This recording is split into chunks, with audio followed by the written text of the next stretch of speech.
মালদ্বীপে যেমন দর্শকদের জন্য হোম ভেন্যুর আমেজ পেয়েছেন, দেশে সাফ অনূর্ধ্ব-20 ট্রফি নিয়ে ফিরে সেই আমেজই পাচ্ছেন। যমুনা টেলিভিশনকে জানান চ্যাম্পিয়নদের প্রাণভোমরা রোনান সুলিভান। বিমানবন্দর থেকে হাতিরঝিলে গ্র্যান্ড রিসেপশনে সবার ভালোবাসায় সিক্ত ফুটবলাররা। যেই আনন্দ দ্বিগুণ হয় টিএনসিসি ও নাসের শাহরিয়ার জাহেদের বোনাস ঘোষণায়। বাফুফের এখন পরিকল্পনা রোনান ডেকলানদের নিয়ে এশিয়ার মঞ্চে ভালো করার।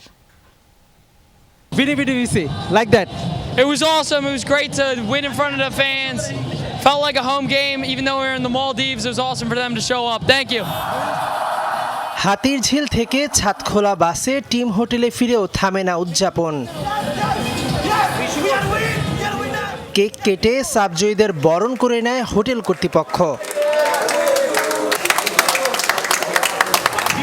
এর আগে মালে থেকে ঢাকা, তারপর বিমানবন্দর থেকে হাতিরঝিল, সাবজয়ীরা ক্লান্ত হয় না মানুষের ভালোবাসায়।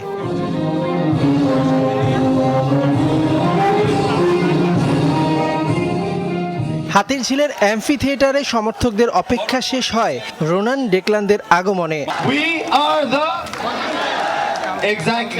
এই সুযোগ বারে বারে আসে না, বাট এই সুযোগ এর পরের বার যখনই বাংলাদেশের সামনে থাকবে এই সুযোগ আমরা অবশ্যই কেড়িয়ে নিব।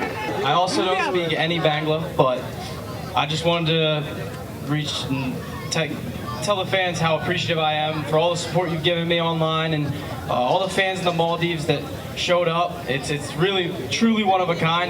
I truly believe that Bangladesh has the best fans in the world. বাফুফের সহসভাপতি নাসের শাহরিয়ার জাহিদি খেলোয়াড় প্রতি 1 লাখ আর ঢাকা উত্তর সিটি কর্পোরেশন খেলোয়াড় প্রতি 50,000 টাকা পুরস্কার ঘোষণা আনন্দ দ্বিগুণ করে। ঢাকা উত্তর সিটির পক্ষ থেকে প্রতি প্লেয়ার জন্য 50,000 টাকা করে আমি উপহার দেব। এখন রোনান ডেকলানদের নিয়ে এশিয়ার মঞ্চে ভালো করার পরিকল্পনা। স্ট্রং একটা পাইপলাইন গড়ে তুলতে আন্ডার 15, আন্ডার 17, আন্ডার 19, আন্ডার 20 এইগুলো পাইপলাইন তৈরি করবে যাতে আমরা ভালো ন্যাশনাল টিম ভবিষ্যতে পেতে পারি। 6 এপ্রিল যুব ক্রীড়া মন্ত্রণালয়ের সংবর্ধনার আগ পর্যন্ত এই হোটেলেই ফুটবলারদের থাকার কথা রয়েছে। মেহেদি নাইম, যমুনা স্পোর্টস, ঢাকা।